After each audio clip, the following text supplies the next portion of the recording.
Chapter 1851, A Perfect Ambush. Di dunia ini, ada sesuatu yang disebut lampu jiwa. Tidak setiap pembudidaya memiliki hak untuk memilikinya yang disesuaikan dengan mereka, tetapi para pembudidaya yang paling penting memilikinya. Ketika lampu Forevator Golden Bell hancur, para pemimpin pemberontak segera mengetahuinya. Namun, ketiga dewa secara aktif membungkam berita setelah diskusi rahasia. Sayangnya, berita buruk dari House Yuchi menghantam mereka tepat setelah itu. Para pemberontak benar-benar merasakan sakitnya kali ini. Meng Qianqiu dan leluhur-leluhur dewa lainnya mencoba memohon leluhur Yuchi untuk memprioritaskan gambaran yang lebih besar. Mungkin berita bahwa House Yuchi telah diserang adalah salah. Tetapi mengapa dia mendengarkan mereka? Rumah itu adalah tempat asal akarnya. Tanpa itu, apa artinya gambaran yang lebih besar? Dia bersikeras berangkat. Akhirnya, mereka mencapai kesepakatan bahwa nenek moyang Yuchi dapat kembali dengan beberapa elit di belakangnya. Kekuatan utama rumah akan tetap berada di luar tanah suci marsial. Di dalam erboatnya, kelopak mata leluhur lelaki itu berkedut ketika dia membayangkan prospek yang menakutkan. Mungkinkah House Yuchi diserang oleh bala bantuan dari luar? Ini adalah sesuatu yang belum diprediksi oleh pemberontak. Jika bala bantuan itu ada, itu akan sangat buruk bagi mereka semua. Dia menjadi semakin gelisah. Pada saat itulah erboat mereka tiba-tiba melambat, seolah-olah bertabrakan dengan sesuatu. Apa itu? Nenek moyang. Seseorang berseru. Apakah kita di tempat yang salah? Ini bukan jalannya. Petik 2. Semua elit House Yuchi berseru kaget. Perahu udara mereka telah berlayar ke ruang asing. Tampaknya ada sejumlah bagian tak terbatas yang mengarah keluar darinya, dan mereka terhubung dengan lebih banyak bagian secara bergantian. Tidak ada akhir bagi mereka. Hati nenek moyang Yuchi tenggelam. Dia cukup berpengalaman untuk mengetahui bahwa erboat sedang dalam kesulitan. Mereka entah tanpa sadar memasuki ranah rahasia atau formasi buatan manusia. Dia menilai yang terakhir lebih mungkin. Tenang, semuanya, geramnya. Jangan panik. Apa yang terjadi, nenek moyang? Nenek moyang Yuchi mendengus. Musuh di depan. Jaga dirimu. Aku akan keluar untuk melihatnya. Kamu mengarahkan erboat dan ikuti aku. Petik 2. Sebagai yang paling terampil di sini dengan tendangan panjang, nenek moyang Yuchi tidak berdaya meskipun terkejut. Dia mendarat di luar erboat dengan teriakan. Setelah di luar, dia menyadari bahwa itu seperti yang dia duga, mereka berada dalam formasi yang merupakan labirin dimensi. Nenek moyang Yuchi mendengkur sekali lagi. Formasi seperti ini ingin menjebak orang-orang seperti aku. Dia bertepuk tangan, menciptakan pusaran tanda petir. Mereka berdesir di udara, lalu meledak. Bagian-bagian di udara runtuh di depan mata saksi mereka. Pemandangan itu agak megah. Penggarap House Yuchi berteriak dan melompat dengan gembira. Langkah nenek moyang itu benar-benar sesuatu yang lain. Formasi ini telah dibuat oleh formasi 9 labirin Jiang Chen, tentu saja. Dia menggunakannya melawan banyak ahli yang kuat di masa lalu, tetapi tidak pernah sekalipun dihancurkan dengan mudah. Nenek moyang Yuchi telah menggunakan kekuatan luar biasa untuk mengatasi kecerdikan formasi dan menghancurkannya hingga berkeping-keping. Bahkan Jiang Chen harus mengagumi kekuatan belaka yang digunakan nenek moyang. Namun, hanya beberapa ruang sudo yang dihasilkan oleh formasi 9 labirin telah rusak. Pertahanannya tidak terlalu kokoh di tempat pertama, Jiang Chen juga tidak ditempatkan dalam bahaya pada keruntuhan mereka. Formasi 9 labirin juga benar-benar utuh. Nenek moyang Yuchi terkekeh setelah formasi dimensi bubar. Ayo, dia melambaikan tangan. Dia nyaris tidak punya waktu untuk bersenang-senang sebelum kelopak matanya berkedut ketakutan ketika mereka mendaftarkan apa yang mereka lihat. Sosok yang cantik dan akrab, menatap langit yang suram. Prime Pure Smoke, kultivator mana di Martial Divine Nation yang tidak tahu siapa dia. Meskipun leluhur Yuchi adalah seorang dewa, dan juga jauh lebih tua dari Pure Smoke, ia tidak berani meremehkan karakter representatif dari tanah suci tersebut. Bukankah wanita ini seharusnya kembali ke markas roh tanah suci? Penampilannya di sini, apakah serangan terhadap House Yuchi terkait dengannya? Apakah kematian Golden Bell juga terkait dengannya? Mata Prime Pure Smoke lebih dingin daripada musim dingin yang paling dingin. Dia mengepakkan lengan bajunya, melepaskan riam pita pelangi yang menyapu ke arah erboat House Yuchi seperti segerombolan Wims. Nenek moyang Yuchi mendengus. Kamu berani sombong di hadapanku, Perdana Pure Smoke. Dia mematerialisasikan pedang panjang di tangannya yang seterang sungai musim gugur, mengayunkannya dengan ganas ke pita. Pita pelangi berkibar di tiup angin, berubah menjadi benang air terjun yang jumlahnya tak terhitung yang menutupi udara. Mereka berlayar di udara dari segala arah, hampir mencapai permukaan perahu dalam sekejap mata. Pedang nenek moyang Yuchi dipotong bersih dan cepat, berkas-berkasnya melayang di langit dengan kecepatan yang luar biasa. Aliran prismatik itu dipaksa menjauh dari Erboat, sulur-sulurnya teriris menjadi potongan-potongan tipis yang berserakan ke segala arah. Pertukaran singkat ini cukup untuk mengungkapkan budidaya nenek moyang Yuchi sebagai lebih unggul dari Prime Puresmoke. Itu adalah timah terbatas, tetapi pembudidaya yang lebih kuat jelas. Puresmoke kesal karena nenek moyang itu membalas kemampuannya. Namun, dia mengerti dan merasa lega bahwa burung vermilion adalah senjata utama melawan nenek moyang itu. Nenek moyang Yuchi melihat kesempatan untuk menekan serangan verbal setelah kemenangannya yang congkak. Puresmoke, katanya terkekeh, apakah kamu menyerang House Yuchi? Jadi bagaimana kalau itu aku? Balas Prime dengan dingin. Rumah Yuchi telah menggunakan kekayaannya hanya untuk kejahatan. Selama bertahun-tahun, ini mengumpulkan jumlah yang cukup besar karena keserakahannya yang luar biasa. Aku hanya menjalankan kehendak surga. Petik 2. Nenek moyang Yuchi merasakan jantungnya tegang. Maka kamu harus mati juga. Matanya menatap tajam belati. Agak marah sekarang, dia melesat ke arah Prime Puresmoke dengan kecepatan listrik. Pedang di tangannya bersayap dengan kekuatan meteor ke arahnya, ayunannya didukung oleh momentum penggunanya. Puresmoke tidak mau berbenturan dengan leluhur-leluhur Yuchi. Sosoknya yang anggun menghilang ke awan sebagai seberkas cahaya. Di mana kamu pikir kamu akan pergi? Nenek moyang Yuchi melemparkan pedangnya di udara, menavigasi jalan untuk senjata dengan kesadarannya langsung ke punggung perdana. Itu menyerbu ke arahnya sebagai komet yang bersinar. Tiba-tiba, cakar besar mengulurkan dari dalam awan tebal. Itu meraih cahaya keemasan dengan gesekan yang sangat akurat. Nenek moyang leluhur Yuchi melompat. Apakah dia berhalusinasi? Pedangnya bukan senjata biasa. Itu adalah pisau ilahi, diberkati oleh ciptaan itu sendiri. Mungkinkah itu benar-benar diambil seperti itu dengan cara yang membingungkan? Nenek moyang takjub. Dia menatap ke langit yang mendung dengan ragu, mengaktifkan serangkaian segel tangan untuk memanggil senjatanya kembali kepadanya.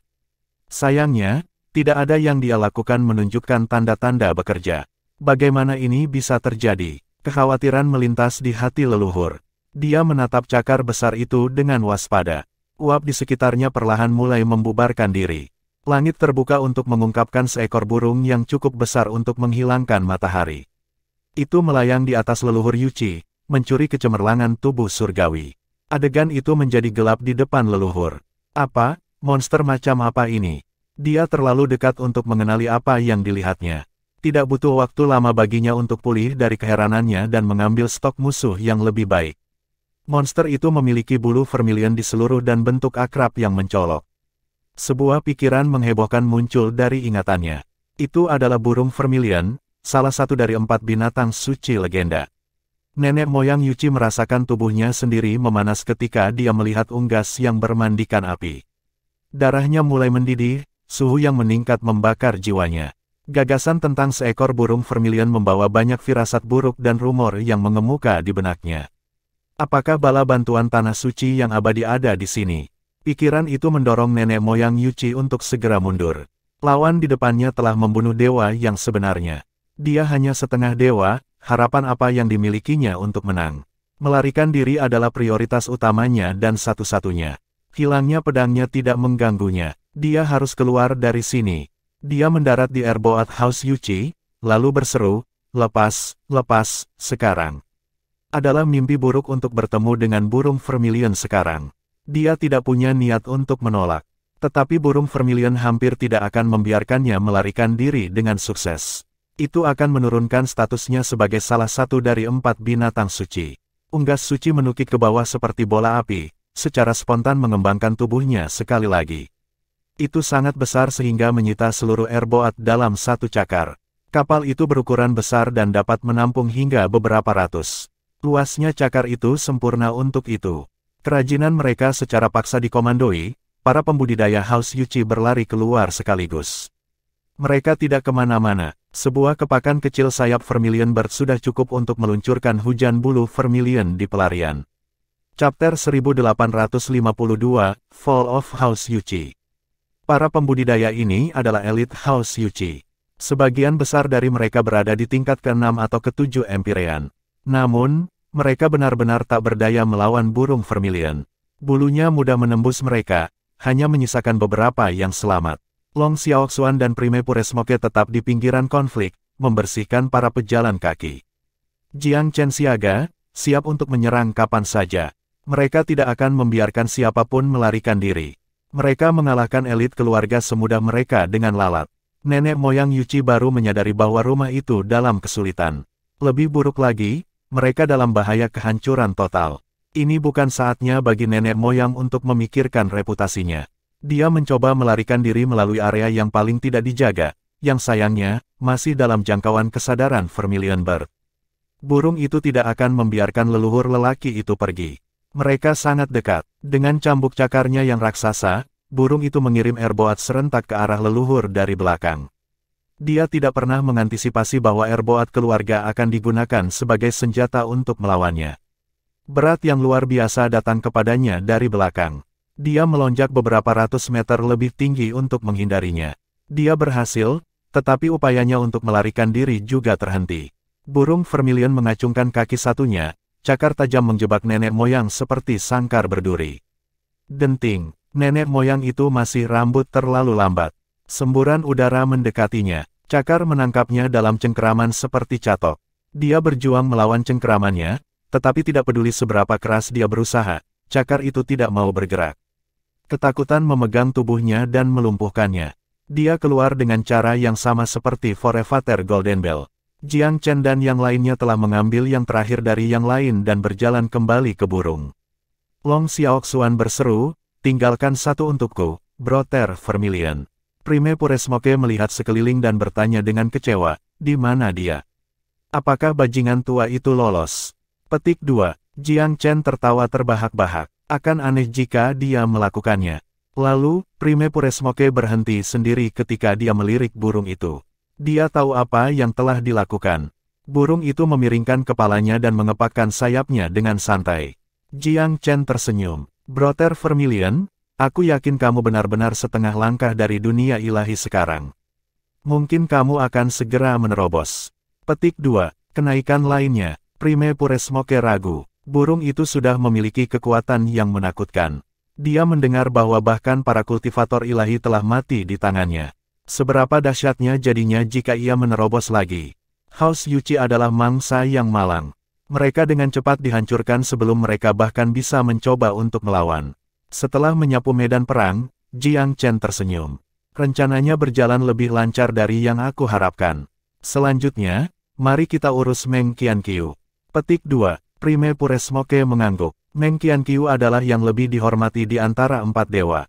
Kematiannya akan berdampak signifikan pada pemberontak. Akan lebih baik jika kita bisa membuatnya berganti sisi. Petik 2. Jiang Chen menyeringai. Mari kita lihat apakah dia akan melakukan hal yang cerdas dan menaati kita. Jika dia bersikeras-keras kepala, kita tidak punya pilihan selain membunuhnya untuk mencegah masalah di masa depan. Petik 2. Yah. Dengan Meng Tianxing di tangan kita, dia kemungkinan besar tidak akan berani bergerak, kata Perdana Puresmoke. Burung Vermilion mendekati mereka dan menghadiahkan pedang yang menakjubkan kepada Jiang Chen dengan lambaian sayapnya. Aku tidak menggunakan ini, Tuan Muda Chen. Ambil. Jiang Chen siap menerima pedang itu. Itu adalah harta karun Forefather Yuchi, seperti bel Forefather Golden Bell. Karena nenek moyang Yuchi telah dimakan oleh burung itu, pedang itu bukan milik siapapun. Dia pasti tidak akan menolaknya. Setelah membersihkan kekacauan yang mereka tinggalkan, mereka berempat kembali ke rute yang akan dilewati Sekte Dream Hase. Setelah meterai pada kesadaran Meng Tianxing dilepas, bocah itu menjawab, saudaraku, aku bisa memberitahumu bagaimana cara menggunakanku melawan kakekku. Jika kamu melakukan seperti yang aku sarankan, aku berjanji bahwa Sekte Dream Hase akan melakukan hal yang benar. Kami tidak terlalu antusias dengan pemberontakan ini. Kami hanya bergabung dengan pemberontak karena paksaan dan keuntungan yang mereka janjikan kepada kami. Kenapa lagi kita diseret? Aku juga seorang korban yang tidak bersalah. Aku tidak pernah melakukan sesuatu yang berbahaya pada Martial Secret Land. Petik 2. Dia mencoba menarik empati mereka dengan membesar-besarkan penderitaannya. Jiang Chen mendengus. Meng Tianxing, jika kamu bisa mengubah kakekmu ke pihak kami, aku bisa menyelamatkan hidupmu. Mata Meng Tianxing menyala. Nyata, gunakan otakmu dan kamu akan tahu, jawab Jiang Chen dengan dingin. Tidak perlu waktu lama bagi Meng Tianxing untuk mencari tahu apa yang coba dilakukan oleh Perdana Menteri dan Jiang Chen. Mereka menghancurkan House Yuqi, tetapi bukan Dream Haze Sect. Perbedaan dalam pendekatan mereka mengatakan kepadanya bahwa mereka bermaksud memberi sekte kesempatan untuk melakukan hal yang benar sejak awal. Jika dia benar, kemungkinan dia untuk selamat tidak setipis yang dia kira. Dia berasumsi bahwa tidak mungkin dia bisa selamat setelah ditangkap, tetapi dia salah. Jika kakeknya meninggalkan aliansi pemberontak dan berjanji kesetiaannya kepada Tanah Suci, mereka akan diampuni karena kesalahan mereka. Mereka memiliki kesempatan untuk bertahan hidup. Para penculiknya ingin memanfaatkan pengaruh kakeknya. Mereka tidak akan membunuhnya selama kakeknya bermain bersama. Dia tampak cerah. Aku akan melakukan semua yang aku bisa untuk meyakinkan kakek aku untuk kembali ke sisi Tanah Suci, saudara. Akhirnya aku sadar bahwa para pemberontak adalah kelompok yang berbeda yang tidak akan mencapai apapun yang substansial terlepas dari jumlah mereka. Meskipun Tanah Suci itu menurun, kekayaan masih ada di pihak mereka. Para pemberontak tidak dimaksudkan untuk mengambil alih negara. Petik 2. Jiang Chen telah meremehkan Meng Tianxing. Dia pintar dan jeli. Seperti yang diprediksi Jiang Chen, baru beberapa hari kemudian keadaan kubah Dream Haze Sect dan menghilangnya Meng Tianxing ditemukan. Berita itu kemudian mencapai Meng Qianqiu. Dia sudah gelisah sejak kehancuran House Yuqi. Sekte Dream Haze adalah faksi tingkat pertama juga. Dia khawatir bahwa musuh mereka akan mengejar sekte berikutnya. Dia mempertimbangkan untuk mengirim sekelompok elit kembali lebih dulu, tetapi kabar buruk datang sebelum dia bisa membuat keputusan. Meng Qianqiu jauh lebih menentukan daripada Forefather Yuqi. Dia menyarankan rekannya untuk mengingat gambar yang lebih besar ketika rumah diserang, tetapi ketika sektelah yang menjadi sasaran, dia tidak egois. Dia menjelaskan dirinya sendiri kepada leluhur-leluhur dewa yang tersisa dan pergi meskipun leluhur-leluhur itu berupaya mempertahankannya. Meng Qianqiu bertanya dengan cemas tentang situasi ini. Sekte Dream Haze masih berdiri, tetapi Meng Tianxing telah menghilang, dan dua penjaga pribadinya tewas. Selain itu, lemari besi mereka telah digerebek, tidak meninggalkan apapun yang berharga. Mendengar itu menarik permadani dari bawah Meng Qianqiu, tapi setidaknya sektenya setidaknya lebih beruntung daripada rumah Yuqi. Dia memutuskan untuk pergi ketika informasi baru datang. Apa, lampu jiwa Forefather Yuqi juga mati? Apakah kamu yakin? Meng Qianqiu terkejut. Nenek moyang Yuqi sama kuatnya dengan dia. Mereka berdua setengah dewa, dan mereka masing-masing memiliki kekuatan. Tapi Forefather Yuqi telah meninggal dalam 2 hari sejak kepergiannya. Apakah dia bertemu dengan musuh yang kuat seperti Forefather Golden Bell? Mereka yang tahu tentang kematian nenek moyang tidak bisa lagi mengabaikan apa yang terjadi. Bahkan Meng Qianqiu menjadi paranoid. 2 dari 4 leluhur dewa telah terbunuh dalam beberapa hari terakhir. Musuh-musuh mereka sangat efisien. Apa yang terjadi pada House Yuqi terutama menceritakan. Basis rumah mereka pertama kali dihancurkan, mengakibatkan Forefather Yuqi kembali dengan elit mereka, yang berakhir dengan kematian leluhur-leluhur itu. Jelas dari serangkaian peristiwa bahwa semua yang terjadi terkait. Musuh-musuh mereka telah merencanakan gerakan mereka dengan cermat. Itu menggelikan bahwa tidak ada seorang pun di pihak mereka yang menghubungkan titik-titik. Sekarang mereka tahu, tetapi nenek moyang Yuqi sudah meninggal. Mereka hanya memiliki 2 dewa tersisa. Para pemberontak telah melemah secara signifikan. Rekan Taoisme Qianqiu, tolong lihat gambaran besarnya. Jika kamu pergi juga, kita akan hancur berantakan. Leluhur-leluhur dewa lainnya dengan sungguh-sungguh mencoba membujuk Meng Qianqiu.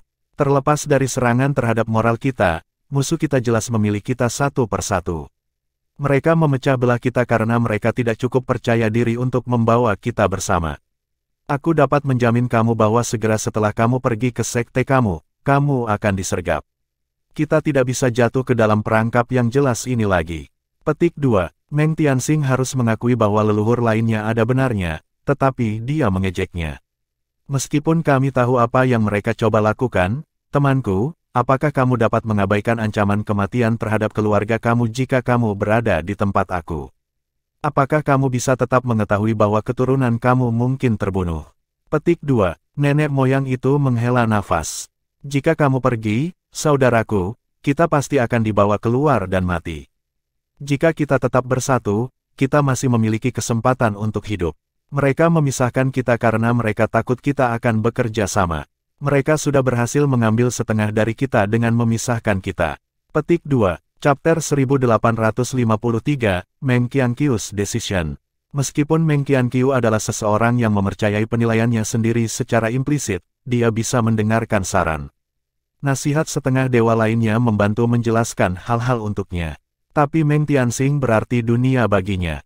Jika sesuatu terjadi pada cucunya, Meng Qianqiu tidak akan bisa menerimanya sama sekali.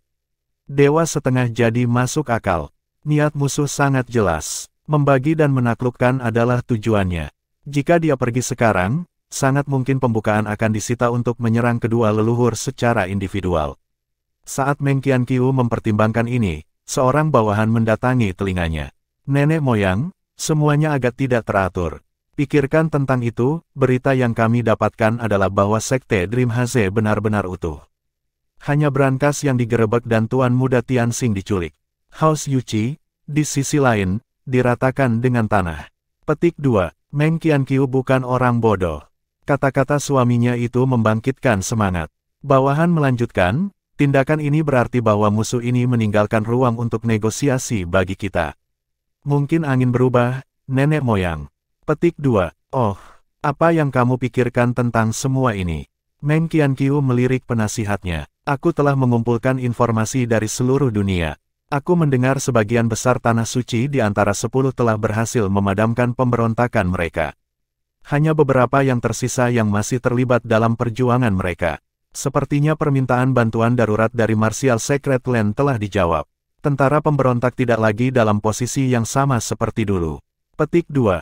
Hati Meng Qianqiu tenggelam. Dia sendiri memikirkan hal yang sama beberapa hari yang lalu, tetapi kemungkinan kemenangan para pemberontak melebihi kewaspadaan yang dia rasakan. Sepertinya, dia masih terlalu optimis. Apakah pemberontakan ini akan gagal? Sama seperti yang lainnya. Bel alarm berdentang di kepalanya.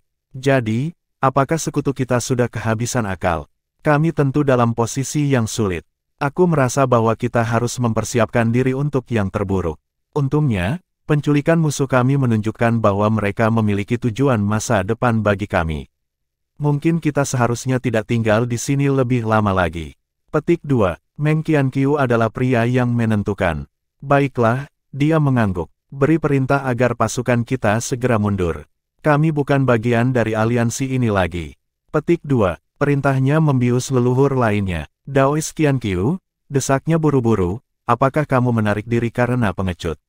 Bahkan pengecut lebih baik daripada tidak memiliki tempat untuk beralih nanti, Meng Qianqiu terkekeh. Golden Bell dan nenek moyang Yuqi sama-sama sudah mati, tetapi kita bahkan tidak tahu siapa yang bertanggung jawab.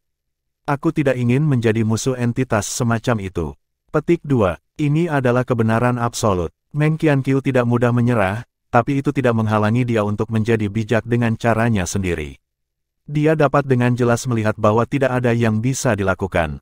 Para pria Dream Haze Sekte menarik kembali di bawah hidung semua orang. Nenek moyang dewa hanya bisa menonton dengan mata dan mulut ternganga. Aliansi pemberontak benar-benar terikat sekarang.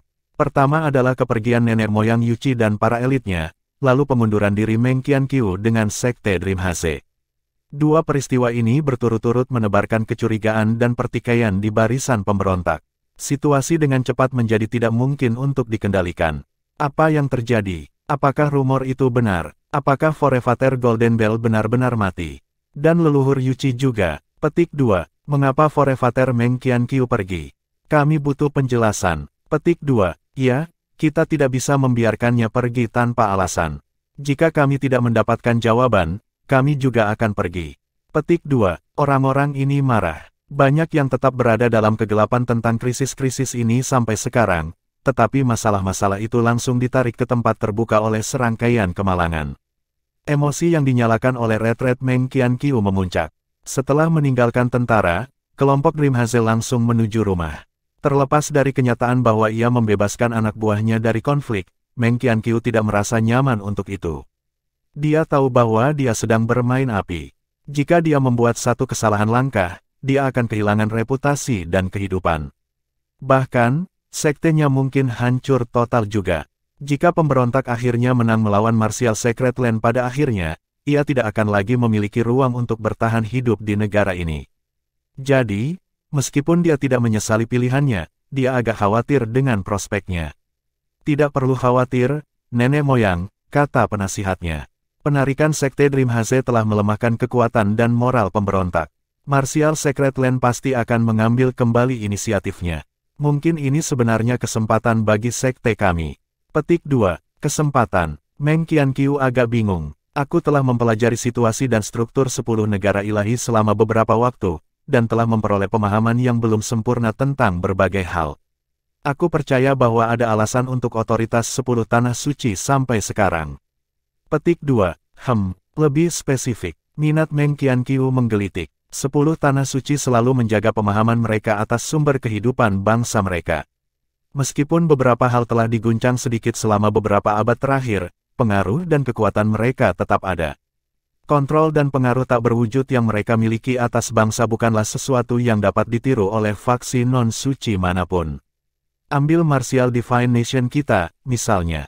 Faksinya kuat, ya, tapi kita hanya bisa bersekutu untuk mencocokkan tanah suci.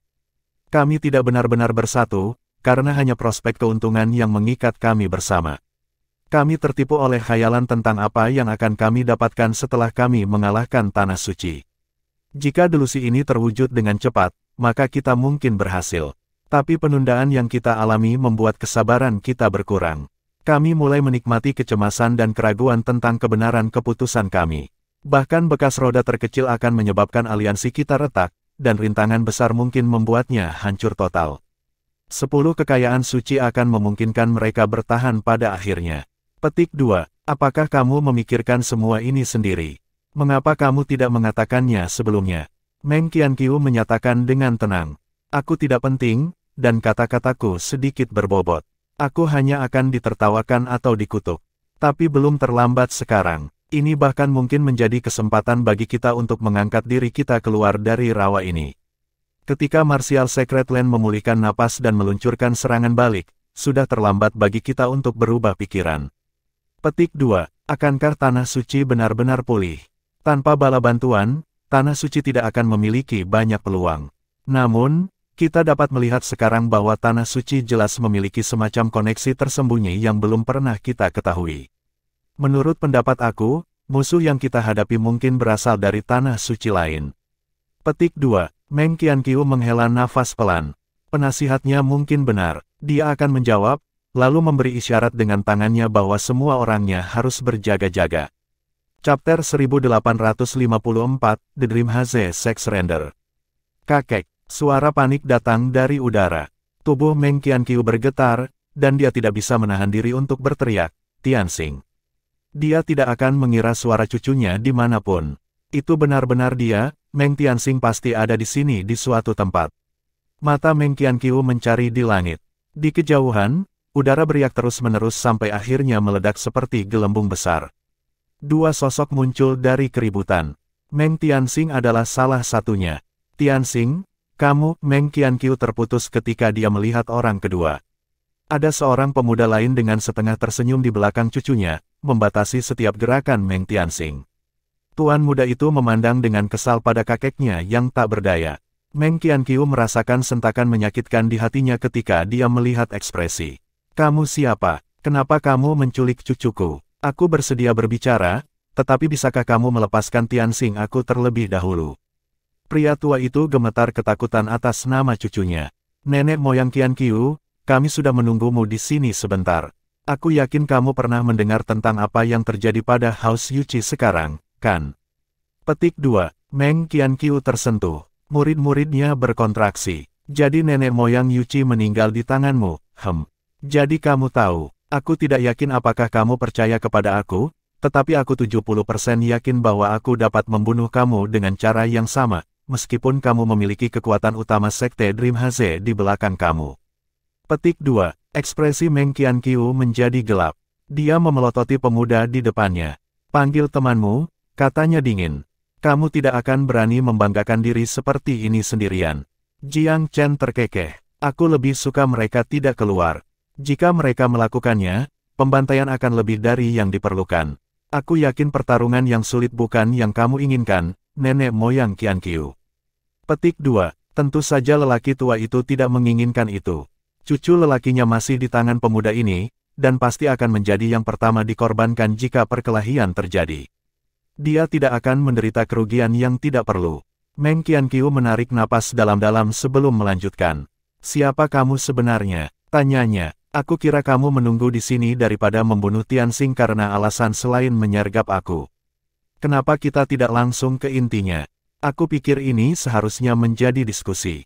Petik 2. Jiang Chen menghormati ketenangan relatif yang bisa dipertahankan lelaki tua itu. Situasi penyanderaan tidak benar-benar menguntungkannya, namun ia tetap rasional. Aku menghargai kejujuran kamu, nenek moyang Qianqiu. Adapun negosiasi yang sebenarnya, aku akan membiarkan orang lain mengambil alih pimpinan. Sambil menyeringai, Jiang Chen tampaknya tidak melakukan apa-apa. Seorang tokoh yang berbeda melayang keluar dari belakang Jiang Chen. Itu adalah Prime Puresmoke. Meng Qianqiu berwarna ketika dia melihat wanita itu. Nenek moyang Qianqiu. Betapa ironisnya situasi yang kita jumpai. Puresmoke keren. Meng Qianqiu tertawa keras. Aku mengharapkanmu, Prime Puresmoke. Forefather Golden Bell dan yang lainnya jatuh ke tangan kamu, kan? Petik 2. Kurasa kamu bisa seperti itu, Puresmoke mengangguk. Lalu, apakah kamu berniat melakukan hal yang sama padaku hari ini? Itu tergantung pada pilihanmu, jawab Puresmoke tanpa komitmen. Haha, pilihanku. Meng Qianqiu berbicara dengan sedikit jijik. Apakah kamu tidak melihat pilihan apa yang telah aku buat, Prime Puresmoke? Adalah bijaksana bagi kamu untuk menarik Sekte Dream Haze keluar dari tentara pemberontak, nenek moyang Qianqiu. Namun, itu saja tidak cukup. Petik 2. Apalagi yang kamu inginkan dariku? Tanya Meng Qianqiu. Segera umumkan kesetiaanmu pada Martial Secret Land. Nyatakan bahwa kamu adalah pasukan yang mengendalikan untuk menekan pemberontakan, dan mendesak pasukan yang saat ini netral untuk bergabung dengan pihak kamu. Petik 2. Ini adalah sikap yang benar untuk diambil, permintaan yang sama sekali tidak masuk akal. Meng Qianqiu mempertimbangkannya sejenak. Dia mampu menjawab dengan sangat cepat. Perdana Puresmoke, karena Sekte Dream Haze telah mundur dari aliansi pemberontak, tentu saja kita akan berjanji kesetiaan kita kepada Tanah Suci. Tapi aku punya permintaan sendiri. Petik 2. Sekarang tiba saatnya untuk negosiasi. Puresmoke tidak terkejut. Aku akan mempertimbangkan apapun yang masuk akal. Aku meminta papan tulis kita dibersihkan. Sekte Dream Haze tidak bisa dianggap remeh atau bermasalah dengan alasan apapun yang terkait dengan keterlibatan kami sebelumnya. Ini adalah kompromi yang dapat diterima. Prime Puresmoke mengerutkan alisnya. Itu saja. Ya, itu saja. Meng Qianqiu agak mudah. Dia tidak melihat alasan untuk memasukkan pembebasan Meng Tianxing dalam persyaratan, karena cucunya secara alami akan dilepaskan jika perjanjian tetap berlaku. Tidak akan ada alasan untuk mengancamnya saat itu. Adapun lemari besi yang digerebek, Meng Qianqiu dengan benar berasumsi bahwa Puresmoke bukan yang bertanggung jawab. Perdana tidak harus diotorisasi untuk menyetujui permintaan tersebut. Jadi, dia memilih untuk menghindarinya juga. Pembelotan cepat Meng Qianqiu agak mengejutkan Jiang Chen. Dia tersenyum tipis, tetapi tetap diam. Dia tidak akan berpartisipasi dalam negosiasi, karena mereka melibatkan urusan internal Martial Divine Nation. Dia di sini hanya untuk bertarung. Jika negosiasi gagal, ia tidak akan ragu untuk menyerang. Prime Puresmoke menerima banding tanpa penundaan. Jika itu adalah satu-satunya keinginanmu, aku menjamin dengan hidupku dan sumpah surgawi bahwa tidak akan terjadi penganiayaan dalam bentuk apapun pada Sekte Dream Haze setelah fakta. Tentu saja, ini menghalangi tindakan pemberontakan di masa depan. Petik 2. Meng Qianqiu tersenyum dengan mudah. Satu pemberontakan sudah cukup tidak senonoh. Kamu dapat yakin bahwa detik tidak akan terjadi. Namun, pemberontakan itu bukan disebabkan oleh Sekte Dream Haze saja, tetapi lebih merupakan pertanda zaman. Jika Tanah Suci menginginkan otoritas penuh atas Tanah Suci, itu harus memberikan sesuatu yang lebih meyakinkan. Kalau tidak, yang lain sudah pasti. Petik 2. Pria tua itu berbicara dengan jelas. Dia tahu betul bahwa Tanah Suci telah dikhianati karena menunjukkan kelemahannya baru-baru ini selama berabad-abad terakhir daripada segala jenis tirani. Seorang tiran tidak akan pernah ditinggalkan dalam skala sebesar ini. Kisaran pemberontakan yang meluas adalah karena satu alasan saja, Tanah Suci tidak menunjukkan kekuatan yang cukup untuk menjaga bangsa tetap terkendali. Ini adalah kunci untuk dikenali. Perdana menunduk sedikit. Tanah Suci akan mempertimbangkan itu, gumamnya pelan. Kami memiliki cobaan yang harus kami hadapi. Kebenaran akan keluar suatu hari. Sekarang setelah kamu membuat keputusan, nenek moyang Qian Qiu, aku yakin kamu akan menepati janji kamu. Petik 2. Huff. Apakah kamu benar-benar tidak percaya pada kehormatan aku? Petik 2. Perdana Menteri Puresmoke mengangguk, lalu memberi isyarat kepada Jiang Chen. Biarkan Sandera pergi. Chapter 1855, A Counterattack Strategi. Seberapa lancar segala sesuatu telah terjadi di luar harapan Jiang Chen. Meng Qianqiu adalah pria yang pintar dan pragmatis. Segera setelah dia menyadari bahwa pemberontak tidak akan menang, dia memotong kerugiannya tanpa ragu-ragu. Dia juga dengan cerdik tidak menyebut-nyebut serangan lemari besi mereka. Sekte Dream Haze pernah menjadi bagian dari pemberontak.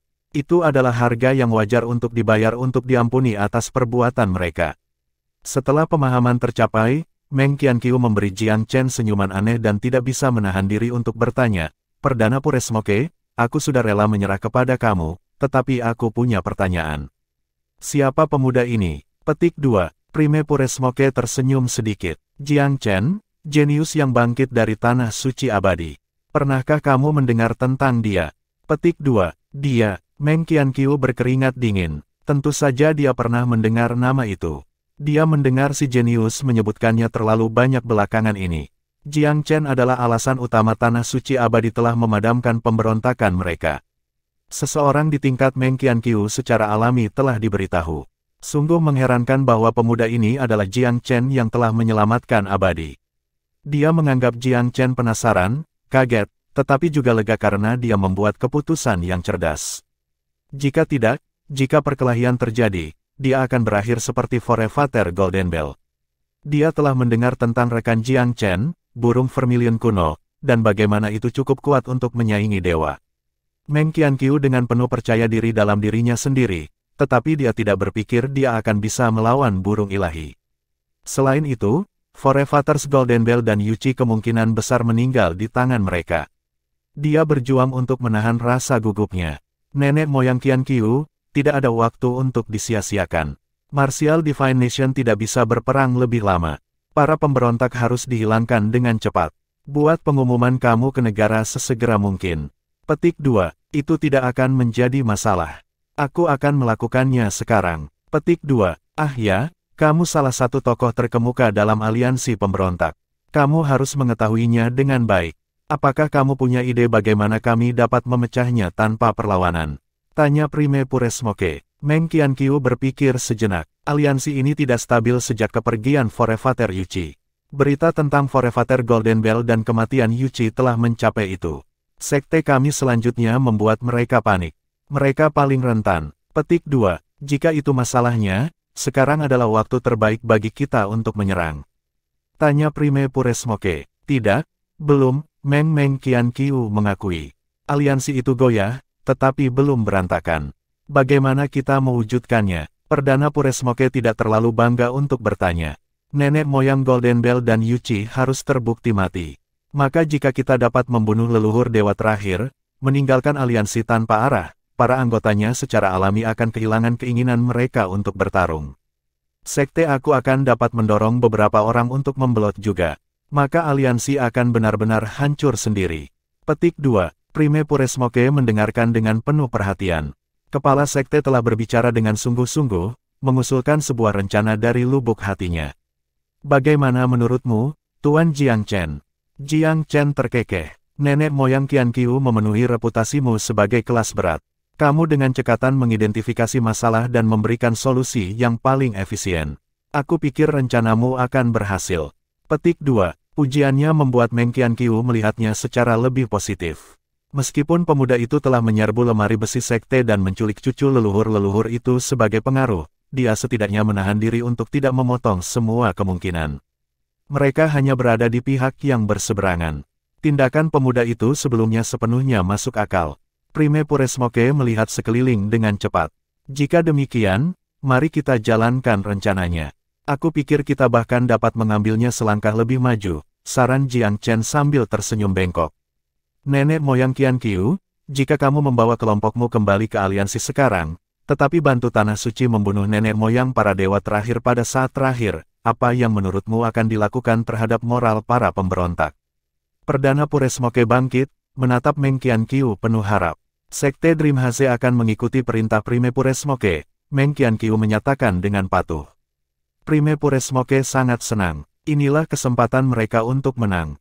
Itu adalah kesempatan sempurna untuk menggunakan Sekte Dream Haze untuk menangkap para pemberontak lengah.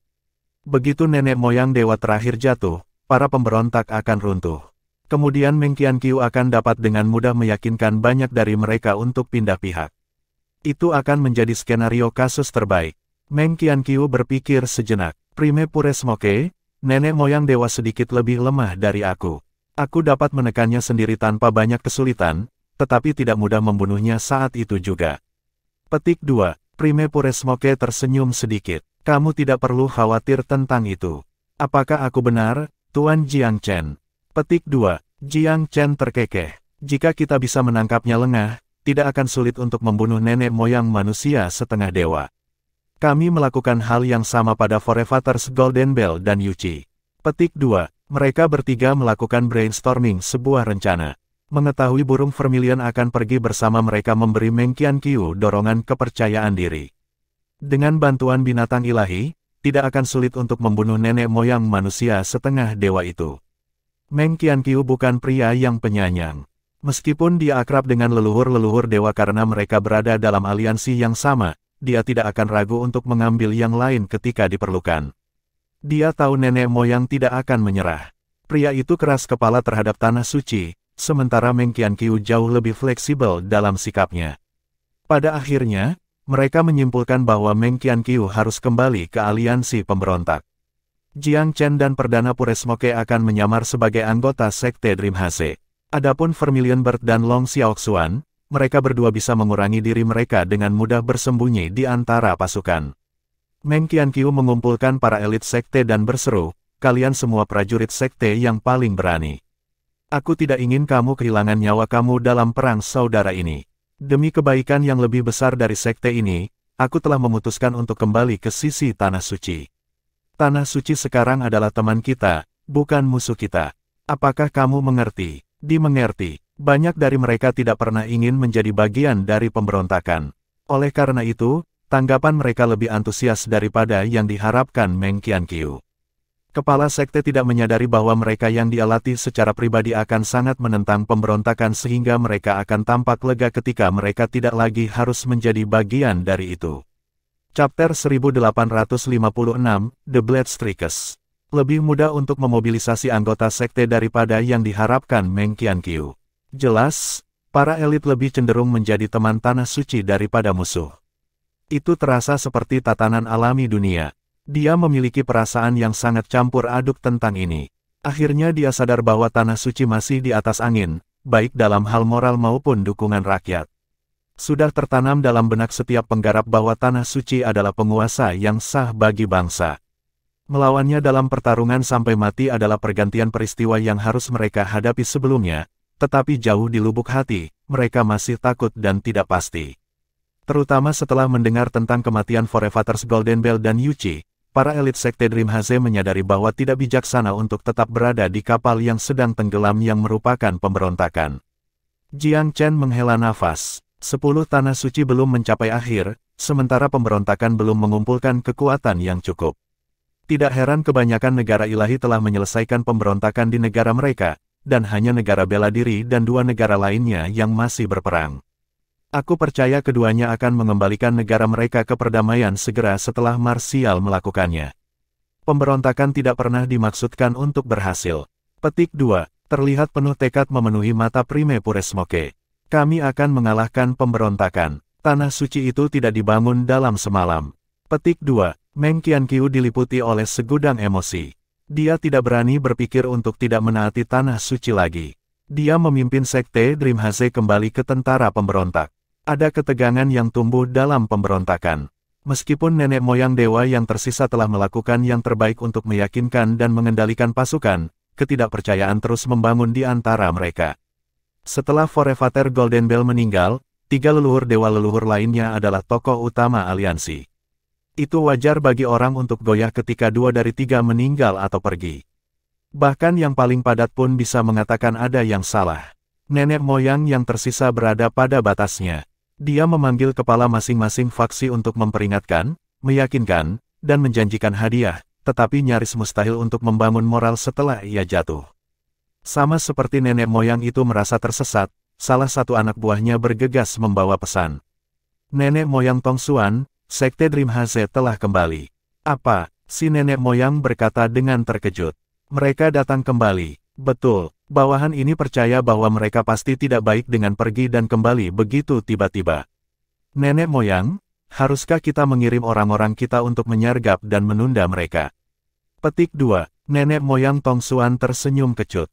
Serang mereka. Menurut kamu siapa yang mau melakukan itu?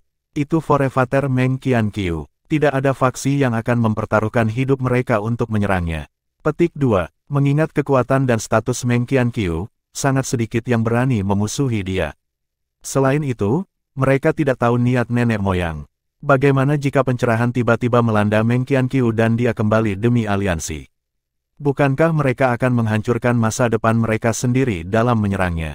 Terlebih lagi, nenek moyang Tong Xuan adalah satu-satunya di pemberontakan yang bisa saling berhadapan dengan Meng Qianqiu. Cari tahu apa yang terjadi dengan Sekte Dream Haze.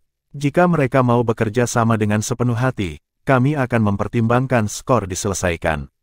Petik 2. Dimengerti. Orangnya segera kembali dengan jawaban. Menurut Meng Qianqiu, dia menyadari setengah jalan ke sekte bahwa bersatu adalah yang paling kritis saat ini. Mereka seharusnya tidak membiarkan musuh mengambil mereka. Nenek moyang Tong Xuan tidak yakin. Meng Qianqiu telah begitu ditentukan ketika dia pergi dengan kelompoknya. Mengapa dia tiba-tiba berubah pikiran? Apakah dia benar-benar berubah pikiran? Di sisi lain, itu belum lama sejak keberangkatan mereka. Itu juga tidak mungkin bagi mereka untuk tiba-tiba merencanakan melawan pemberontakan. Tidak peduli apa kebenarannya, dia dan Meng Qianqiu adalah 2 leluhur-leluhur dewa yang tersisa, dia memiliki perannya untuk dimainkan. Ayo, mari kita lihat sendiri apa yang diinginkan Forefather Qianqiu. Forefather Tong Xuan masih waspada, jadi dia membawa sekelompok elit bersamanya. Mereka segera bertemu di pinggiran medan perang. Meng Qianqiu menatap nenek moyang Tong Xuan dengan nada meminta maaf. Aku kembali dengan malu, adik kecil Tong Xuan. Aku tahu kamu belum memaafkan aku. Petik 2. Itu mengganggu nenek moyang Tong Xuan untuk disebut adik laki-laki. Usia mereka hampir sama dan tidak ada perbedaan dalam status mereka. Lebih masuk akal bagi mereka untuk saling memanggil hanya saudara. Tampaknya Meng Qianqiu sombong seperti sebelumnya. Dia membuat suara yang tidak berkomitmen dan menjawab dengan dingin, maafkan aku karena tumpul, Daois Qianqiu. Kamu cukup bertekad untuk pergi. Kenapa kamu tiba-tiba kembali? Apa yang kamu pikirkan? Apakah sekte kamu masih menjadi bagian dari pemberontakan? Petik 2. Bagaimanapun, kepala sekte telah mengancam mereka ketika dia pergi. Meng Qianqiu mengangkat bahu. Alasannya sederhana. Apakah kamu ingin tahu? Mata nenek moyang Tong Xuan menjadi gelap saat mereka duduk di kepala sekte. Apa yang kamu bicarakan? Bukankah sudah jelas? Itu, apa? Murid Forefather Tong Xuan dikontrak. Sesuatu sepertinya tidak aktif. Sepotong keanehan disaring ke dalam ekspresi Meng Qianqiu. Aku menerima pesan dalam perjalanan kembali, Daois Tong Xuan. Sekte kamu telah diserang oleh pasukan yang tidak dikenal dan dimusnahkan seperti House Yuqi. Petik 2. Mustahil. Sekte aku terletak di wilayah paling terpencil di negara ini. Wajah nenek moyang Tong Xuan berkerut kaget. Jika sesuatu terjadi pada sekte aku, kamu tidak akan menerima informasi sebelum aku. Kesadarannya disiagakan saat dia menderita atas kata-kata kepala sekte. Tiba-tiba, gelombang awan merah berkeliaran di langit yang luas dan menabraknya dari atas. Banyak panah bulu merah berapi ditembakkan dari awan yang menjulang seperti hujan meteor. Sial. Tanpa ragu-ragu, Forefather Tong Xuan melemparkan pukulan ganas ke dada Meng Qianqiu, memunculkan aliran udara yang kuat. Seolah-olah dia melihatnya datang, Meng Qianqiu tertawa kecil dan menarik tangannya ke depan di depan dadanya, menciptakan layar yang transparan dan beriak untuk menghalangi pukulannya. Nenek moyang Tong Xuan tidak menduga pukulan itu akan mendarat. Wujudnya berkedip ketika dia mengambil kesempatan untuk mundur. Yang mengejutkannya, cincin bel yang dalam dan kuat datang dari belakangnya. Sebelum dia bisa berbalik, bel besar jatuh di kepalanya dari atas. Chapter 1857, A Complete Reversal. Lonceng emas dulunya milik Forefather Golden Bell, namun Jiang Chen telah memperbaikinya dengan mudah. Instrumen itu benar-benar agung, diberkati oleh surga dan bumi. Itu adalah harta yang sangat kuat. Karena hadiah Jiang Chen yang luar biasa di penghilangan harta, bel tidak kalah kuat dari yang pernah ada di tangan pemilik sebelumnya. Faktanya, sifatnya telah ditingkatkan. Ketika bel jatuh ke arah Forefather Tong Xuan, pria tua itu berkeringat. Dia menggunakan seni pelariannya sekali lagi untuk mencoba berjuang bebas dari pengaruh bel. Terus terang, Jiang Chen merasa luar biasa bahwa penyergapannya dihindari pada saat itu. Nenek moyang Tong Xuan memiliki lebih dari sedikit keterampilan dan kemampuan. Orang tua itu tidak bangga dengan prestasinya. Dia tidak bisa mulai memahami bagaimana dia terjebak oleh penyergapan, namun dia melakukan hal itu dengan tepat. Meng Qianqiu mengulurkan kedua tangan, menyulap gelombang kristal yang melintasi batas antara kenyataan dan ilusi. Nenek moyang Tong Xuan tahu metode mantan kawannya dengan baik. Bahkan dia tidak bisa menerima serangan seperti itu dengan mudah. Dia siap untuk mundur lebih jauh ketika ruang di sekelilingnya pecah, mengungkapkan sosok. Cakar yang sangat besar ditangkap di tubuh leluhur-leluhur itu. Dengan kecepatan yang tidak manusiawi, Forefather Tong Xuan menyelinap keluar dari cengkeraman cakar seperti belut yang licin. Sayangnya, dia tidak mengharapkan tiba-tiba tindak lanjutnya. Perebutan kedua terjadi segera setelah itu, dan lelaki tua itu tidak beruntung kali ini. Nenek moyang itu terjebak di dalam pegangan besi. Tidak peduli seberapa keras dia berusaha untuk bebas, usahanya terbukti sia-sia. Burung vermilion akan mampu mengalahkan mangsanya dengan cepat 1 lawan 1, apalagi ketika dibantu oleh begitu banyak orang lain. Itu mematahkan salah satu lengan leluhur lelaki berdarah itu dengan tarikan ganas. Yang lain diikuti dengan tarikan yang lain. Setelah ini, burung itu membuka paruhnya dan berderak dengan kejam di kedua tungkai. Para pemberontak tertegun. Bagaimana ini bisa terjadi? Mengapa Forefather Meng Qianqiu tiba-tiba menyerang Forefather Tong Xuan tanpa provokasi? Selain itu, yang terakhir telah ditangkap meskipun kekuatannya sebagai dewa dalam hitungan detik. Dan sekarang, bahkan tubuhnya tidak utuh lagi. Pukulan psikologis seperti ini jauh lebih efektif daripada pukulan fisik.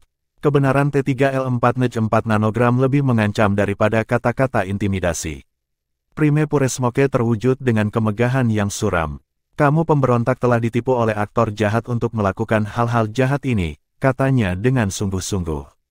Martial Secret Land akan mengampuni mereka yang menyerah segera. Hanya penghasut yang akan dihukum. Namun, jika ada yang menolak untuk selanjutnya, Forefather's Golden Bell, Yu Qi, dan Tong Xuan akan menjadi teladan kamu. Petik 2. 3 dari 4 leluhur dewa telah binasa, dan yang tersisa membelot. Ini adalah pukulan fatal bagi moral tentara pemberontak.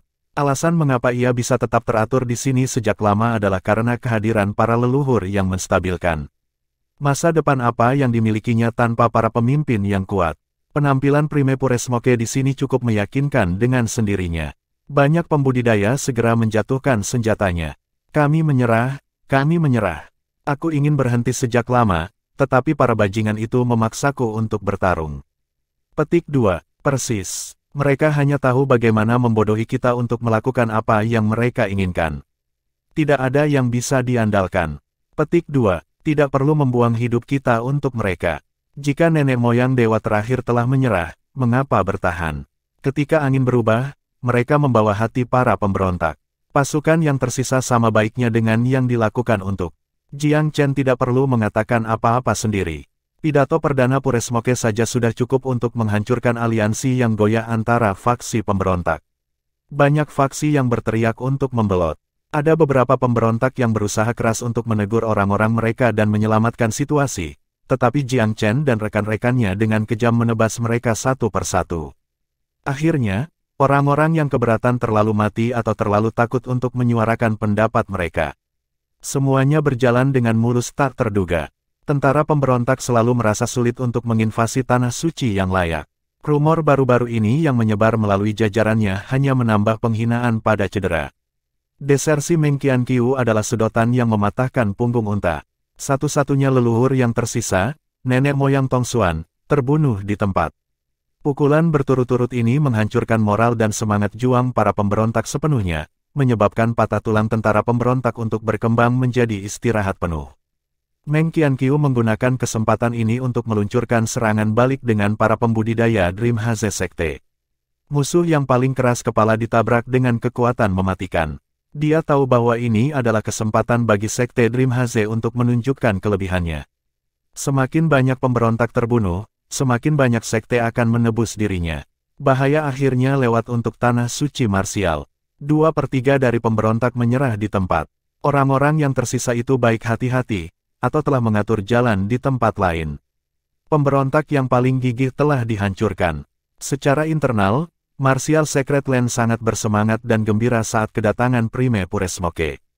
Bagaimanapun, dia datang dengan bala bantuan dan menghancurkan pengepungan dan persekutuan tentara pemberontak. Jiang Chen dan teman-temannya dipuji sebagai pahlawan.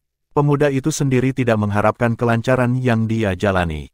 Tetap saja, dia ingat kesepakatan yang dia buat dengan Prime Puresmoke. Dia berkewajiban untuk membawanya untuk melihat warisan formasi Martial Secret Land, terutama bagian tentang formasi besar kurungan jiwa surgawi. Chapter 1858, The Key to the Great Formation of Heavenly Soul Confinement. Prime Puresmoke menempati posisi yang agak tinggi di Martial Secret Land. Tidak ada alasan untuk itu mengingkari janjinya. Namun, nenek moyang ilahi yang menghasut pemberontakan tetap ada. Martial Secret Land berharap agar Vermilion Bird meminjamkan bantuannya sekali lagi untuk memburu pemimpin musuh bersama-sama dengan milik tanah suci itu sendiri. Burung itu tidak keberatan dengan gagasan itu, tetapi leluhur ilahi pemberontak itu berhati-hati dan cukup waspada untuk melarikan diri pada tanda bahaya pertama. Ketika dewa ingin mundur, mustahil untuk menghentikannya. Jadi pemberontakan Martial Secret Land telah berakhir, tetapi seekor ular di rerumputan tetap ada. Bukan berarti tanah suci itu takut padanya, karena ia memiliki dewa sendiri.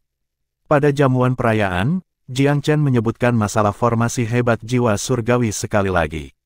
Tanah suci cukup kooperatif dalam hal ini, membawanya ke perpustakaan dan sepenuhnya menawarkan semua informasi yang relevan. Setelah membaca semuanya, Jiang Chen harus mengakui bahwa Sekte Bodhisattva Bumi memberikan kontribusi terbesar saat itu. Bagian yang menjadi tanggung jawabnya adalah bagian yang paling sulit dan kompleks. Status historisnya sebagai sekte formasi kuno terpenting bukanlah nama yang kosong. Setelah menghafal misteri yang berkaitan dengan formasi, Jiang Chen memiliki ide yang lebih baik tentang bagaimana fungsinya secara keseluruhan. Tanah suci marsial sangat sopan baginya, termasuk nenek moyang ilahi. Selain dari buah-buahan Tai Dragon Scale yang sangat dia inginkan, Martial Secret Land memberinya sejumlah ramuan roh berharga lainnya, termasuk komponen untuk pil Crowny Empyrean miliknya. Tumbuhan ini bahkan lebih langka daripada buah Tai Dragon Scale. Sebagai faksi yang terkenal dengan penanaman ramuan rohnya, hadiah Martial Secret Land dalam kategori ini sangat tinggi kualitasnya. Jiang Chen sangat senang dengan apa yang diterimanya. Akhirnya, tanah suci mengibaskan sejumlah besar batu roh ke atasnya. Dia tidak pernah memalingkan batu roh. Dia hanya akan khawatir tidak memiliki cukup, daripada memiliki terlalu banyak. Formasi hebat jiwa surgawi perlu dibangun segera. Tanpa batu roh yang cukup untuk itu, pengaturan itu tidak mungkin. Jumlah batu yang dia miliki sekarang hanya setetes di ember. Tambahan yang bagus untuk keuangannya lebih dari disambut. Adapun berapa tepatnya roh batu yang dibutuhkan formasi, Jiang Chen belum tahu. Dia yakin akan satu hal, dia tidak mungkin mendapatkan banyak batu itu sendiri, kecuali dia menjadi orang yang paling kuat dan paling penting di benua Divine Abyss. Setelah menyelesaikan dilema tanah suci marsial, ia tidak tinggal lama meskipun ada upaya untuk mempertahankannya. Perdana Menteri Puresmoke mempelopori upaya untuk membujuknya agar tetap tinggal. Kekagumannya terhadap Jiang Chen meresap melalui kata-kata dan tindakannya.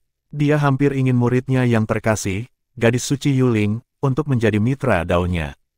Tapi Jiang Chen tidak punya niat membentuk ikatan seperti itu. Dia paling cemas tentang kembali ke wilayah manusia untuk melihat bagaimana keadaannya. Sudah cukup lama sejak kepergiannya. Dia merindukan rumah. Dia kembali ke Tanah Suci Abadi dan menceritakan semua yang telah dia lihat dan pikirkan tentang nenek moyang yang dihormati itu. Karena kamu berasal dari wilayah manusia, leluhur yang terhormat itu merenung, kamu memiliki beban besar di pundakmu. The Eternal Sacred Land tidak akan memikirkanmu tentang asal-usulmu. Bahkan, kami pernah bermigrasi dari sana dulu juga. Misi kami sangat berbeda. Namun, masa depan Divine Abyss bersandar pada Myriad Abyss. Jika koordinat kami di sini tidak tetap tersembunyi, akan ada aliran penyamun dan penjajah Offworld yang tak ada habisnya. Iblis pada zaman kuno hanya bagian dari satu kelompok di antara banyak. Petik 2. Nenek moyang yang dihormati telah menyetujui rencananya. Jiang Chen tidak memiliki hambatan untuk kembali ke wilayah manusia. 3 bilangan prima tentu tidak bisa menolak. Aku hanya punya satu permintaan kamu, Jiang Chen. Silakan, nenek moyang yang terhormat. Selama kamu tidak lupa bahwa kamu adalah anggota dari Tanah Suci Abadi, itu sudah cukup. Jangan khawatir, leluhur yang terhormat, Jiang Chen menegaskan. Dalam hidupku, aku tidak akan melakukan apapun yang membahayakan Tanah Suci Abadi. Jika suatu hari Tanah Suci membutuhkan aku akan menawarkan semua yang aku dapatkan. Petik 2. Meskipun tinggal di sini belum lama, dia menghormati tempat dan faksi. Setelah menyelesaikan urusannya di Tanah Suci Abadi, Jiang Chen siap untuk pergi. Situasi di 10 negara ilahi beres. Sebagian besar pemberontakan telah benar-benar dihancurkan. Meskipun kekuatan Myriad Abyss telah melemah secara keseluruhan, kesatuan antara faksi-faksi telah meningkat, terutama secara internal di dalam negara-negara ilahi. Setelah malapetaka perang saudara, faksi-faksi yang tersisa di negara-negara bersatu kembali dengan Tanah Suci masing-masing sekali lagi. Meskipun tampaknya pulau itu telah kehilangan sejumlah pakar yang kuat, pulau itu sebenarnya memiliki kemampuan tempur dan persahabatan. Jiang Chen membawa Starfate ke Kepulauan Blue Smoke.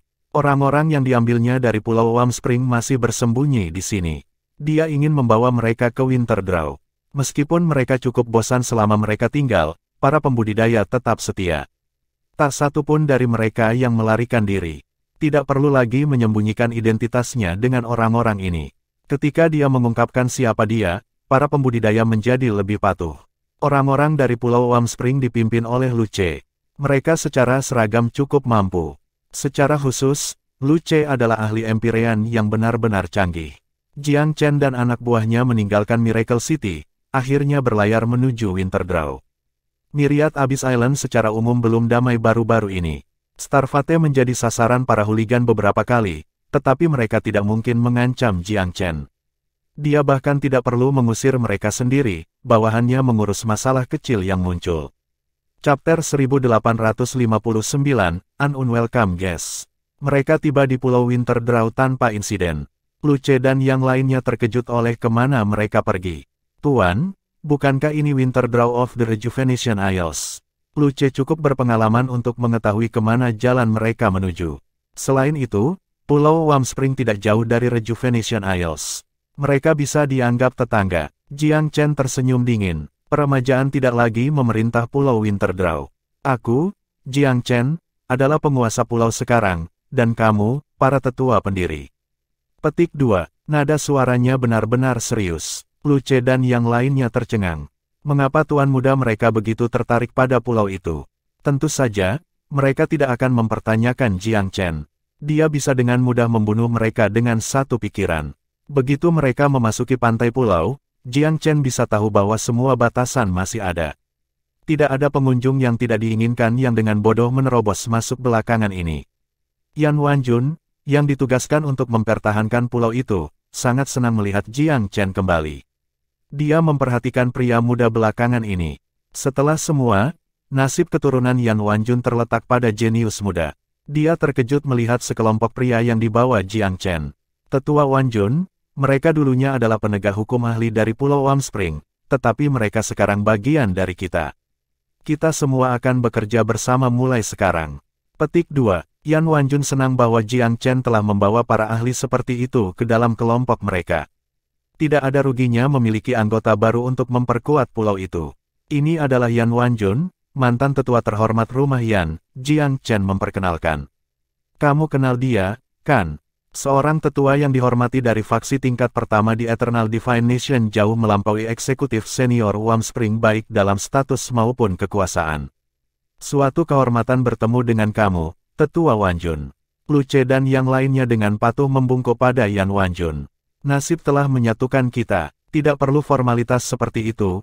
Yan Wanjun menoleh ke Jiang Chen. Dia sudah lama di pulau dan tidak tahu apa-apa tentang dunia luar. Tuan Muda Chen, apa yang terjadi di Myriad Abyss? Apakah ada pemberontakan di negara Divine Eternal? Petik 2. Jiang Chen tersenyum sedikit. Pemberontakan pecah di 10 negara ilahi pada waktu yang hampir bersamaan. Namun, nasib tidak berpihak pada mereka dan mereka gagal untuk menjatuhkan fondasi dari 10 negara. Meskipun pemberontakan belum sepenuhnya padam, mereka akan segera berakhir. Pemberontakan tidak akan menimbulkan masalah lagi. Petik 2. Bagaimana rumah Yan? Jiang Chen mendengus. Aku memberi mereka kesempatan untuk menebus diri mereka sendiri. Aku harap mereka menghargainya. Mereka akan menyelamatkan orang tua Huang. Jika gagal, aku akan menangani sendiri. Namun, itu berarti kurangnya pengabdian di pihak mereka. Aku tidak akan meremehkan mereka. Petik 2. Jiang Chen hanya memaafkan Hao Xian karena mereka adalah keluarga Huang. Dia tidak ingin Huang benar-benar berselisih dengan mereka jika dia bisa membantunya. Dia ingin dia bahagia. Karena itu, ia ingin menyelesaikan masalah dengan benar. Sayangnya, dia tidak punya banyak waktu. Dia harus kembali ke wilayah manusia sesegera mungkin. Ada portal di pulau itu, yang menjadikan Winterdraw basis operasi yang sempurna yang menghubungkan kedua wilayah. Adalah keuntungan besar baginya untuk mengendalikan pulau itu.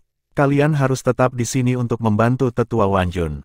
Apa yang kamu katakan? Dengan ragu-ragu, Yan Wanjun berbicara dengan suara rendah. Jiang Chen, aku masih khawatir tentang keluarga aku. Aku tidak berpikir Hao Xian akan dapat menyelamatkan orang tua Huang dari penjara tanpa batas di bawah kepemimpinan patriarki yang tidak kompeten itu. Aku percaya aku harus melakukan ini sendiri. Anakku yang menderita, aku belum menjadi ayah yang baik selama beberapa tahun ini. Yan Wanjun sungguh-sungguh. Jiang Chen berpikir sejenak dan mengangguk. Baiklah, aku tidak akan berdebat dengan itu. Dengan bantuan kamu, Hao Xian memiliki peluang yang jauh lebih baik untuk menyelamatkan orang tua Huang. Aku juga pergi, seru Yan Qingsang. Yan Wanjun menggelengkan kepalanya. Tetaplah dengan kakak iparmu. Myriad Abyss tidak tenang. Kamu hanya akan menyeret aku ke bawah. Petik 2. Dia tidak akan mengucapkan kata-kata manis kepada cucunya.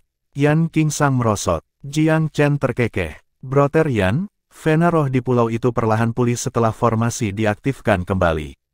Ini bukan tempat yang buruk bagi kamu untuk berkultivasi. Kamu tidak akan banyak membantu jika kamu pergi dengan kakek kamu. Kamu mungkin tetap dan fokus untuk meningkatkan diri sendiri.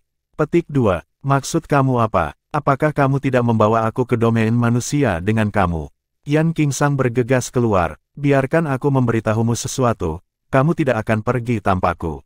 Sebelum Jiang Chen bisa merespons, pembatasan di sekitar pulau dipicu. Dia menerima peringatan dalam kesadarannya dan membentak, seseorang berani menerobos masuk ke pulau aku. Pulau Winterdraw sekarang menjadi wilayah pribadinya.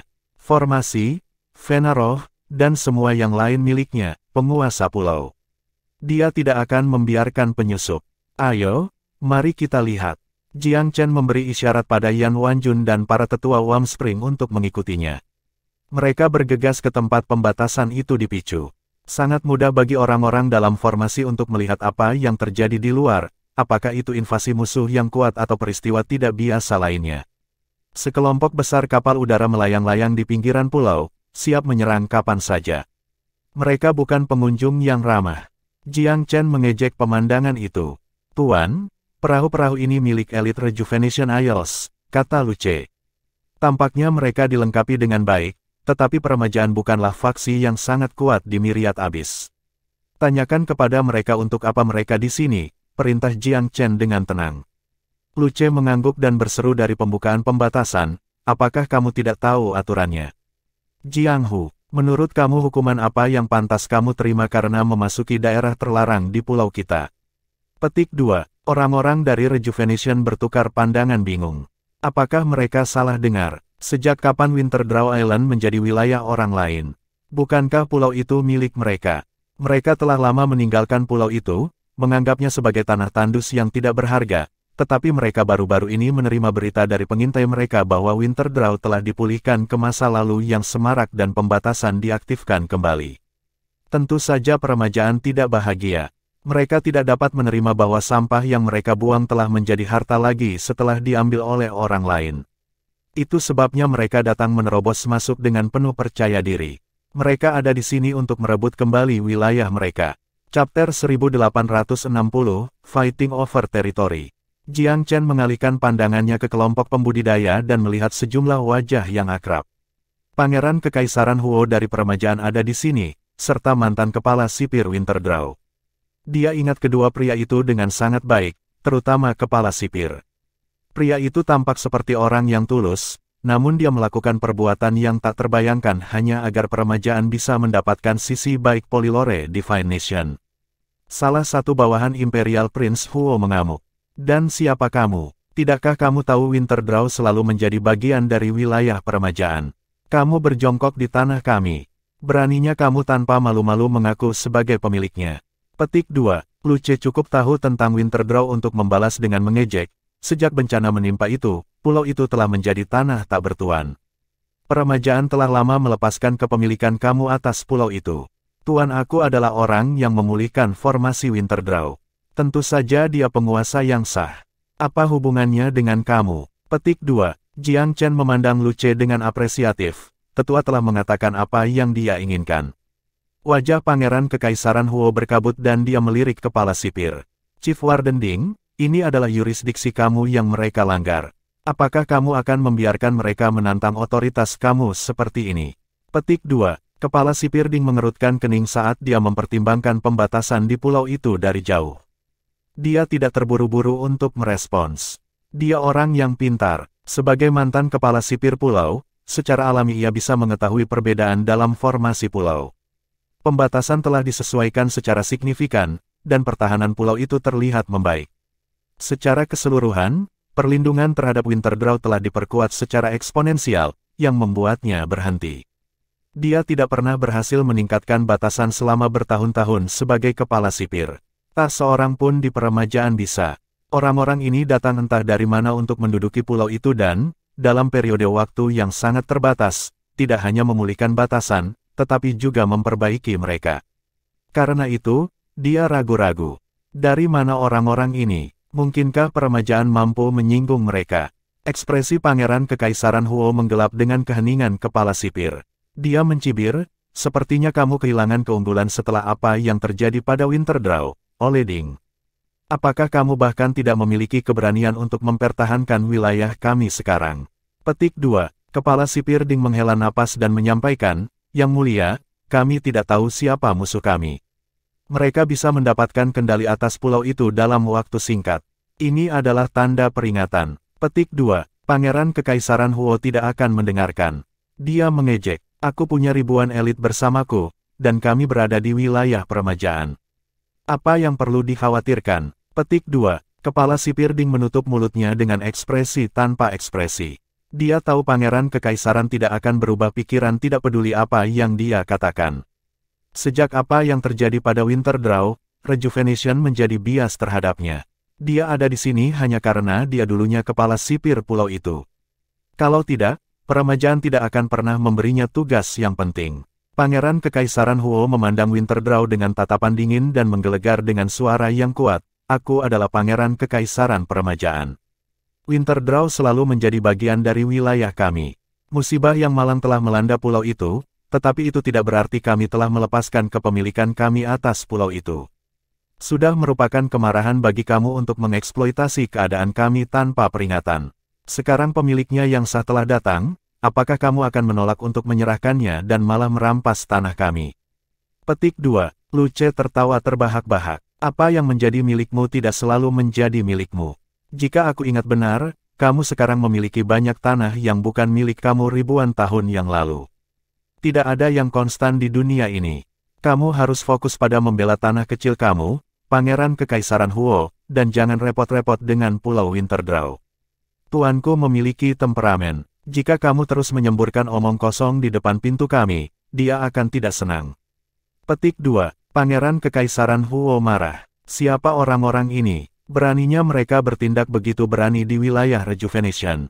Bukankah mereka mengakui otoritas peremajaan?